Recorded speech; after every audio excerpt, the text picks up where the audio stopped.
Hello, everyone, and welcome to the Love of Business at prconnectionsradio.com, the voice of new media. My name is Guy Dawson, and I am your host for today. And I am thrilled to introduce a guest who is usually on the other side of the interviewing platform. It is Maria Miko Faith. She's the regular guest of the Love of Business show. And she, for those of you who don't know, is a entrepreneur. She is, of course, a podcaster because she does this show all the time. And she's also very ingrained in the wellness community. And I wanted to speak with her today about her love of business because she's usually the one who's asking the questions. And for those of you who might not know, she has an extreme love of business herself. So welcome, Miko, to the Love of Business. Thank you, Guy. That was a wonderful introduction. How does it feel to be on the other side of the interviewing platform? It's relaxing, actually. Yeah, you've created a nice vibe, so I feel very comfortable. Well, welcome, Miko. And one of the reasons why I scheduled this interview was because recently Miko did some posts in social media about it's the 1-year anniversary since I did an interview with her on the Professionals podcast. And she was just posting about how she's enjoyed her experience being a podcaster. And when I saw that, I figured, hey, let me talk to Miko. I'll give her a week off from being the podcaster, the actual interviewer, and talk to her about what her last year has been like. And how's your journey been now that you've become a podcast host? Wow. Well, I never actually imagined being a podcast host. So I was shocked and intrigued when you asked me after the Professionals interview about hosting the show. And that was, at first I was like, I don't know if I can do this, but it was a really good opportunity for me to say yes and show up. And I'm just so happy I did. I've been blessed to have amazing conversations with people about their love of business. And it just, it rekindles my own love of business to be able to talk to people and connect with them digitally through StreamYard. So it's been a great journey. I've learned a lot from different people, and I feel like I get a new mentor like every time. Right. Yeah, I think a lot of people may not understand the perspective that you get when you are interviewing people regularly and talking to them about their experiences, specifically with this show about business. But as you mentioned before, same with me, Miko. I've learned so much through the years just interviewing people. It's amazing. Really, it's a blessing. And, for me, having something that I can participate in like this every couple of weeks, I never knew how much I would enjoy that. So thank you for giving me that opportunity or this opportunity and both of the opportunities. And it's great. And I look forward to sharing it more and having more people watch and participate. Right. Yeah. And I get such great feedback from the guests who come and appear on the Love of Business with you. They think you're a wonderful host. And as I mentioned, I haven't mentioned, what happened was Miko mentioned I did an interview with her on another show. And as I was doing the interview, I got the sense that Miko could do what I was doing. It's just weird the way that works sometimes. And then I asked her to come over and start doing this. And absolutely, I was spot on in my assessment of her ability to be able to do that. And see, that really makes me feel good, Miko. When Yay. I'm able to see a talent in someone and then encourage them, and then they come over and they make it happen and they're successful with it. For me, that's one of the things that encourages me to continue to create media and to work with people, is to move them into niches that I think that they're suited for. And you're definitely suited for this one. Oh, that's perfect. And I was re-exploring my love of business anyway. So what a great platform to be able to continue to do that. So along with being a podcaster, doing these regular broadcasts and meeting lots of new people, there are other endeavors related to business that you are also involved in. And one of them is potentially a new show that we're working on called Miko's World of Wellness. And maybe you could share with the audience how you want to share your world of wellness with them through a podcast. All right. So this idea came about, after I'd been involved with the podcast for a little while, and Guy gave me the opportunity to create my own podcast and use this platform. So I've been thinking a lot about what value I can bring, what might be helpful to people from the wellness world. As some of you know, I'm a breast cancer survivor, and the last 6 years I've been in treatments and reconstruction. So wellness is always on my mind. I don't get to escape it. But I think that the things that I've learned about having a wellness mindset, I'd like to share them. But what I'd like to do is share it in a very personal way and invite you along on my wellness journey and kind of put the magnifying glass on my own experience, because I feel a lot of wellness is really about examining what you're doing and being present with it and being like, is this the most beneficial thing I can be doing for myself at this point in time? And on top of that, realizing that, not using wellness as a way to beat yourself up or create additional pressure on yourself. I think sometimes we can do that, like, oh, I got to go to the gym or I got to do this.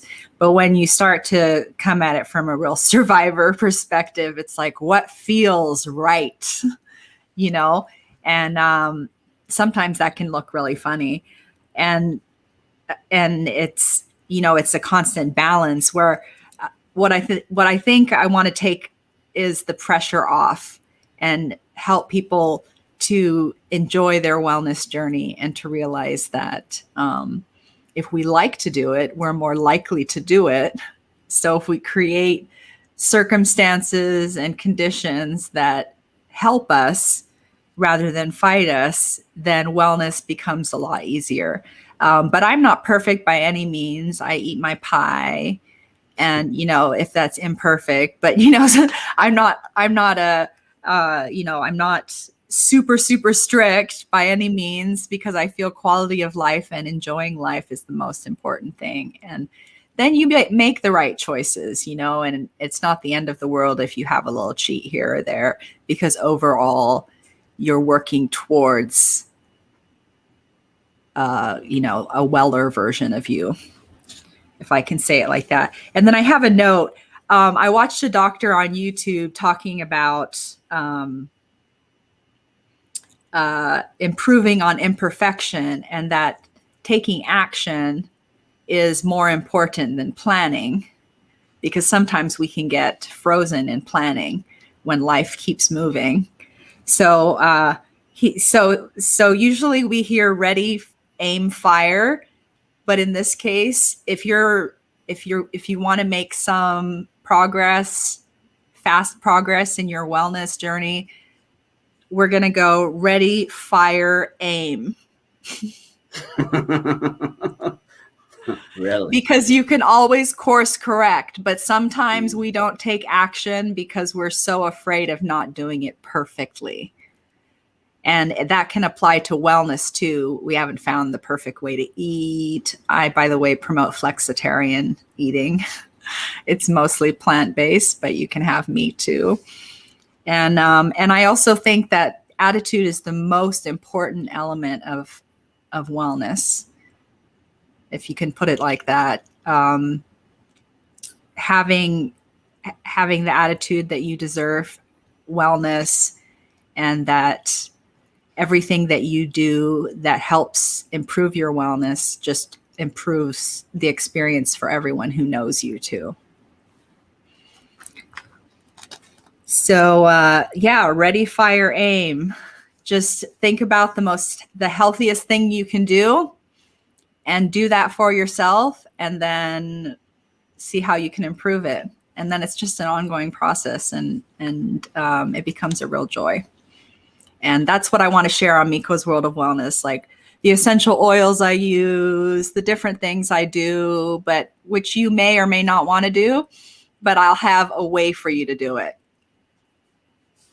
Yeah, it's a good point that you make about not having to create the perfect environment or perfect situation to start to improve your life, and how that can sometimes hinder people from even getting started, is that they aren't going to be able to make the change that they know they need to make. They want to be more well mentally, spiritually, or physically, but because they feel like they can't do it perfectly, or they're not going to just be like the beacon of wellness right off the bat, that can stop a person from taking a small step. Maybe the small step that you're taking is, drinking a glass of water a day, right? I mean, it can literally start as basic as that. You've been drinking nothing but soda for the last 10 years every day. You never drink water. And so the one thing that you're going to do where you say, ready, fire, you're going to fire by just drinking one glass, maybe half a glass of water a maybe day. even a sip. Right? I know at one point, because I think in our wellness journeys, we come up against things in ourselves that, are conflicts. And I remember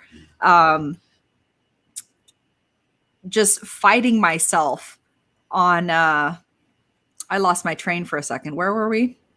Talking about water and oh yeah, water. So I was like, goals. That's what we're micro goals. So I wanted to drink more water, and I like the saying water is love, but for the life of me, when I tried to drink more water, I was putting this pressure on myself, and then I didn't want to drink more water. All right. So then I thought, okay, here's what I'm going to do. I'm going to start cooking with a little more water. And so I started making my food a little saucier. And then before I knew it, I was more open to drinking water. So you can start that small. Yeah, the micro goals of wellness are so important. Maybe if you have an exercise goal and you've not exercised for many, many years, maybe it's just, walking out to the sidewalk and then walking back into your house, but consciously doing that. And that's the beginning of your goal. And you never, if you can stick with it, you all of a sudden you start to get in a habit. And wellness is so much about habits. What do you think about that? Yeah, practices. Like, what's your wellness practice? And it's interesting to do this little exercise. I did this on a writing course, actually, but it's a very good way to start thinking about your own wellness. Is think about something you do several times a week at least that involves 10 steps. So it doesn't have to be every day, but it has to be at least several times a week. Think about what you do from the time you wake up in the morning and then go 10 steps forward. And you're going to have a pretty good idea of some of your wellness practices. Because it's all in how you take care of yourself. And it's all in how you're present with that too. Because sometimes we rush through and we're not really present. So we don't get the full experience that we would get when we are, really present and paying attention with our full being. Yeah, and then there's a perspective here that is unique for you, Miko, and the fact that you literally had to have a real focus on your health in order to deal with the cancer that sprung up in your body. And that tends to be one of the things that a lot of times motivates people to start to take a look at their wellness. Will you speak to that with people, that you don't necessarily have to wait for the cancer diagnosis to start to address your wellness? Maybe some of the things that you're going to teach them will prevent them from having to deal with the diagnosis. You're just a warrior and you got to the other side of it, but prevention is the cure. What are your thoughts on that? Yeah. So my thoughts on cancer and health, from my experience, I I was going through a lot of chronic stress. I was under chronic stress. I was going through a difficult separation. I'd been in a domestic crisis, which is really a nicer way to say domestic abuse, but that's all very toxic pressure and stress that I think we are silly to think has no effect on our health. So the first thing I started doing, and I've always been very health conscious. Since I was a kid, my dad had us doing swimming laps in the pool before we could play Marco Polo. And, we do our calisthenics before we could play, and had like, I had a very active upbringing. And so I was very conscious of physical activity. And I often used exercise. I found that exercise would help balance me mentally and emotionally too. So I would do that. So, on the outside, people were surprised that someone like me got cancer, because at the time when I was diagnosed, especially, I was managing a gym and I was a personal trainer. And all of a sudden it's like, you have an aggressive breast cancer. And, it's just, it can hit anyone. And I think, we're still learning about so much about the disease. But what I saw was that it was a crisis where I had to rethink my health approach, because even though on the surface it looked like I was doing everything you're supposed to do, inside, mentally, I had a lot of stress, and I had to continue to do the physical things, but I also needed to really look at where that stress was coming from. And, is it coming from the outside? Is it my conditioned response? And start just evaluating the fundamentals in my life. That's what I did. And that's what I've done every time I've hit a crisis, is like, okay, how am I eating? What is my input? Like, what am I reading? What am I watching? What is my input? And then, what is my output? And what is my total experience? And so I reviewed my food, and I decided that, during cancer is a time when a lot of people change their eating, either out of necessity because of their appetite, or because of, or because they want to eat cleaner. And I wondered if I could go vegan. I'll tell you, I lasted 10 days.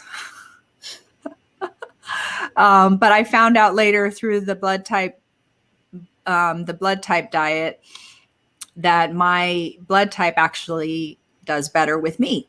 So it's very interesting once you start digging into your own health from different angles, what might be beneficial for you. And I found that meat is beneficial for me. And I looked up the term flexitarian, and it existed. Never, ever heard that one before. This is a first here on the Love of Business at PR Connections. Never heard the word flexitarian before.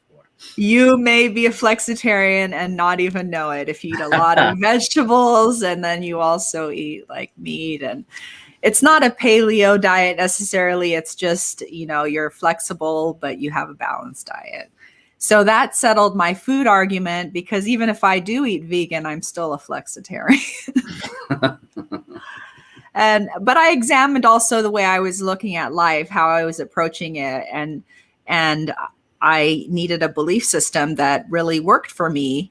And I already enjoyed a little bit of the Taoist philosophy. So I embraced that even more. And it helped me because it really turned some things on, some logic on its head, where it'll say, there are Taoist sayings like, if nothing is done, then nothing is left undone. So you start looking at things in situations instead of like, oh, this isn't good, this isn't done, this is unfinished. And it just completely changed how I approached life and made it a lot less stressful for me.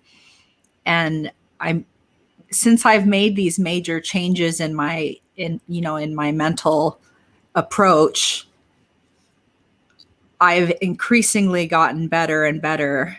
And it's a long journey recovering from cancer and cancer treatment, but it feels like it's just always onward and upward. And I'm really grateful that I made those assessments and evaluated what I was doing, and then just started changing everything I could change. Yeah, it's just, again, I've known you prior to having the cancer, and then as you were going through the experience of recovering from it, and now being on the other side, it is incredible to see the evolution of you as a person. And I know I've talked to you about this, going through something like that. It definitely, you were a good person because I knew you before you had it. But there is an aspect of who you are that is very different than that person years ago. And it's you can't explain it, but you're definitely a survivor. I mean, that word survivor really has significance. It's really a significant term. Yeah. I definitely took the opportunity to ride the energy and make as many changes as possible, because I know that when there's a lot of chaos and trauma, there's also opportunity for deep change. So I took that, and I'm still no evidence of disease, so something's working. Yeah, it's just it's great. And really quickly before we end the interview, I want to talk about another aspect of business that you are very passionate about and have a love for, and that is content creation. And of course, what we're doing here with the love of business, every time you watch this show, is a form of content creation. However, Miko, you're very passionate about developing other things that help business owners and individuals to create valuable content that will help what they do. Will you share about how you're helping people in that way? Yes. I think content creation, personal, professional, it's very cathartic, and it's also communication and creativity. We're all publishers nowadays. We all have a voice and an ability to connect with other people using our unique message. So I created a site called Freedom Writing Plus to help give people an opportunity to blog or to publish with an accountability partner, myself, and really take ownership of your site and your own content creation. Because we can publish content on social media, but it's lost there in the social media world. But what we want to do is put all of our great content together and serve it up for the world who is open for that content. But sometimes it's like, well, where do I begin? Do I get a free blog? Do I get a paid blog? And how do I set it up? And there's so many things. There's so many little technical things that go with content creation that are actually really simple if you have a guide. So I put together freedomwritingplus.com. Feel free to check it out. I even have a little product there for a 15-minute consultation if you're stuck. And it's only $9, so that's a pretty good steal. And I have some other products, Freedom to Blog. If you're serious about blogging and you want to get a professional blog set up, I can definitely help you do that. I've been studying content creation for many years, and I think it's an opportune time right now for us to publish our messages and take our creativity to the next level. Yes, yeah, you're quite a content creator, Miko. I know we do some things in collaboration at Classy Communications as well, blog platforms, and yes, content is king. Content will always be king because content represents so many different things. And I think you're doing some amazing things with this platform that you're developing to help people to curate their content correctly, because there is a process. As you said, we're all creating content, but there is always a right way to do things and a way that is unsuccessful. And I think the way that you're holding people's hands and helping them with their content creation is the right way to go about it. Thank you. Thank you. I'm excited.